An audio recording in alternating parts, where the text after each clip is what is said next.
Nivel 3. Superman vs el club de comedia y canto SIP, ya sabemos a qué grupo se refiere, y si no, les pondré este clip para que se vuelva más evidente.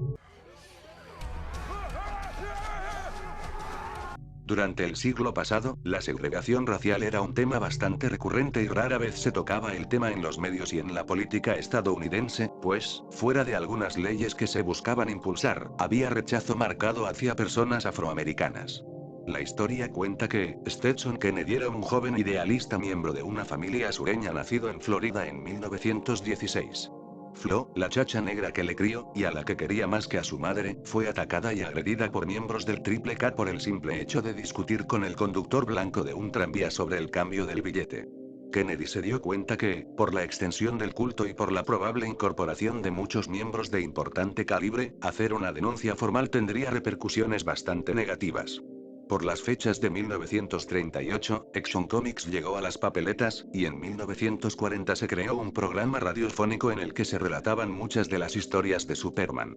Dicho programa tenía bastantes influencias izquierdistas y liberales, por lo que, cuando Kennedy les planteó la idea de tener a dicho grupo como villano, estos aceptaron rotundamente. Kennedy, quien había estado espiando sus reuniones. La historia resultante tuvo como título el poco sutil The Clan of the Fiery Cross. El clan de la Cruz Ardiente. Después de eso, el clan, si bien no dejó de existir, perdió miles de miembros y, afortunadamente, perdió bastante poder debido al miedo de muchos de sus miembros de ser expuestos. Así, podemos relatar la historia de un héroe ficticio y su ayuda a un héroe de la realidad. Michael Jackson consideró comprar Marvel en una ocasión para poder interpretar a Spider-Man en una película live action. Según declaró el propio Stan Lee, y cito, Michael pensó que yo sería el que podría conseguirle los derechos para hacer una película de Spider-Man, y le dije que no podía. Tendría que comprar la compañía. Mark Gruenwald fue un escritor estadounidense de Marvel que trabajó desde 1973 con la compañía hasta 1996, el año de su deceso. Mark Gruenwald falleció a los 42 años de un ataque de corazón consecuencia de una enfermedad genética. Su última voluntad era que sus cenizas acabaran formando parte de un cómic. Marvel accedió a la petición familiar y, tras la incineración, mezcló los restos del editor y guionista con la tinta que empleó para imprimir un recopilatorio de Escuadrón Supremo. Que descanse en paz. El término gate es un sufijo usado para referirse a escándalos ocurridos en diversas industrias, como el Gamergate, del cual se deriva el movimiento Comicsgate. Propiamente dicho, es una campaña de derecha que buscaba evitar el progresismo y la diversidad en las historietas, surgió en Estados Unidos y ha sido señalado como una campaña de desprestigio y acoso hacia ciertas minorías y sectores de la población. Para más información, te sugiero el vídeo del canal Comics Tomos y Grapas, quien aborda de una buena manera el tema. Citando de la página Image Comics Wiki, a principios de la década 1990, varios ilustradores populares de Marvel Comics se enojaron porque las ilustraciones y los personajes que crearon estaban siendo comercializados en gran medida, con los artistas, trabajando como freelancers, recibían solo tarifas de páginas por su trabajo y regalías modestas. También resentían una actitud común entre la gerencia de Marvel también presente en DC Comics de que los escritores y artistas eran menos importantes para el éxito de una serie que los personajes, y podían ser reemplazados fácilmente. En diciembre de 1991, un grupo de estos ilustradores se acercó al presidente de Marvel, Terry Stewart, y exigió que la compañía les otorgara propiedad y control creativo sobre su trabajo. Las cuentas varían sobre a quién incluyó este grupo, pero en general se acepta que Todd McFarlane y Rob Liefeld se encontraban entre sus líderes. Marvel no cumplió con sus demandas. Varios meses después, 7 ilustradores anunciaron la creación de Image Comics. La alineación original de la compañía incluía a McFarlane, Liefeld, Jim Lee, Mark Silvestri, Eric Larsen, Jim Valentino y Will C. Portacio. Este desarrollo a veces se llama Exodus, porque 4 de estos creadores, Liefeld, Lee, Silvestri y Portacio, fueron famosos por su trabajo en la franquicia X-Men. Aunque cada artista se había vuelto relativamente conocido en Marvel, el trío de Lee, Liefeld y McFarlane fueron los más populares. Image se formó bajo dos disposiciones. Image no posee el trabajo de un creador. El creador lo hace. Ningún socio de Image interferiría, de manera creativa o financiera, con el trabajo de ninguno de los otros. Image en sí misma no poseería las propiedades intelectuales, excepto las marcas registradas de la compañía, su nombre y su logotipo. No es ningún secreto que, inherentemente, Lee y Ditko, los creadores de Spider-Man, eran bastante diferentes. Stan Lee era conocido por una actitud extrovertida, siendo alguien bastante cercano a los fans y que durante su tiempo de vida se dedicó a hablar de sus obras escritas y próximas a crear. Steve Ditko, en cambio, se concebía con una actitud más introvertida, y esto es a lo que se refiere el punto. Esta forma de ser es reflejada en sus cómics, pues tendía bastante a proyectarse en los primeros números de Spider-Man, específicamente en la actitud de Peter Parker, retraído, tímido y, a veces, algo resentido. Durante muchos años, ha habido algo de controversia, pues la dupla creadora tuvo en su momento bastantes diferencias creativas que lo llevaron a exiliarse de la compañía, entre otras razones como derechos de autor, regalías y créditos. Es importante mencionar que, pese a todo, Ditko, Lee e incluso Kirby merecen un gran mérito por haber ayudado a concebir uno de los personajes más emblemáticos de la ficción y a mi superhéroe favorito.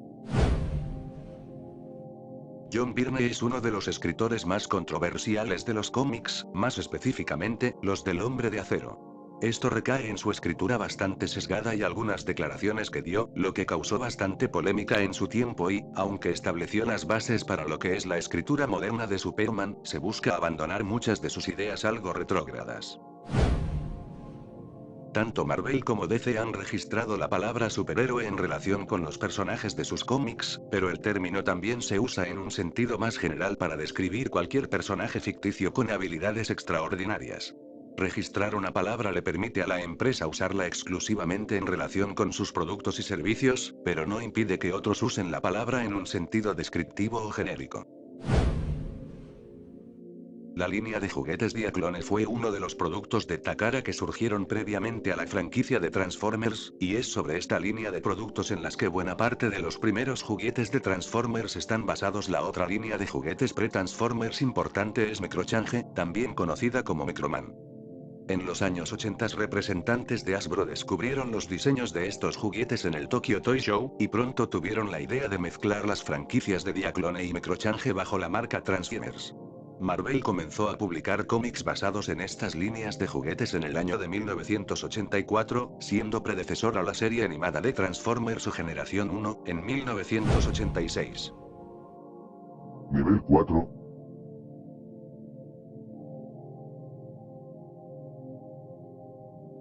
Tony Stark es uno de los personajes bandera a la hora de hablar de adicciones en el mundo del cómic. Este mantuvo una lucha constante contra el alcohol. Durante el número 128, este cae en dicha adicción pero sale rápidamente. Después, en el número 169 recae en la misma y queda en un estado bastante deprimente, pues a partir de este punto James Rhodes toma el lugar de Iron Man. Tiempo después, en el número 182, se le ve viviendo como un vagabundo, pero después de salvar a un bebé del frío y llevarlo a un hospital, este es desintoxicado y comienza a ir a un grupo de alcohólicos anónimos. Si bien, a veces la realidad traspasa la ficción, esta historia es una de superación, y podría servir de inspiración para quienes se encuentren con una adicción de cualquier tipo. Batman es señalado constantemente por ser un Gary Stu, básicamente, un personaje que se encuentra protegido por la narrativa de la trama para que no le suceda nada negativo, o bien, para evitar lo más posible las consecuencias importantes. Esto se ha visto reflejado en eventos donde recibe un daño mínimo o algún power-up que lo deja al nivel de amenazas grandes. También podemos mencionar que en cómics sus enfrentamientos con villanos siempre terminan con él ganando y casi intacto de forma física aunque no mental, salvo aquella vez con Bane. Deus Ex Machina es otro concepto que ha sido asociado con Batman y muchas otras historias, en latín el dios que baja de la máquina y por obra de Dios en griego, entendido como una acción sin razón aparente o sin previa justificación para que la historia pueda seguir avanzando. Wonder Woman Inmortal fue una serie perteneciente a la continuidad de Future State, un futuro que aún está en duda de su canonicidad debido a los eventos de Death Metal, y que, entre otras cosas, muestra cómo Wonder Woman y Superman luchan contra su eterna amenaza, Darkseid. Al final de la historia, Wonder Woman reforma de nuevo el universo.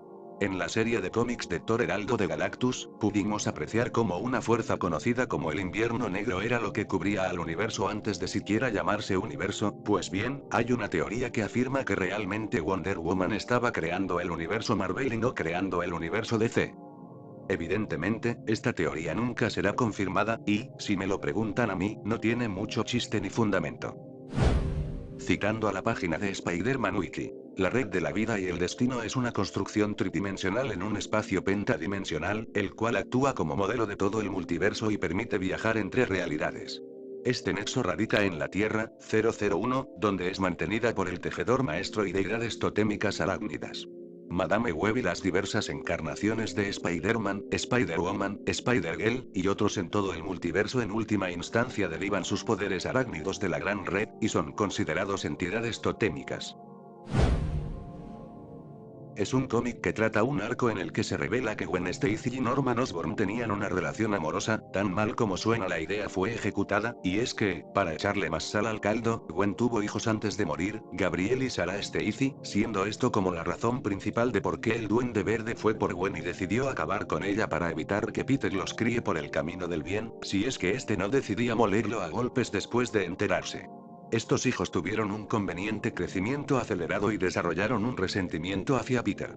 Gabriel se convierte en el Grey Goblin, y Peter convoca a los hermanos a una reunión en el puente donde Gwen cayó, pero solo Sarah comprende la situación y Gabriel lo ataca. Después Sarah queda herida y Peter le dona sangre para salvarla, porque, se me olvidó mencionar que estos estaban muriendo a causa del crecimiento acelerado.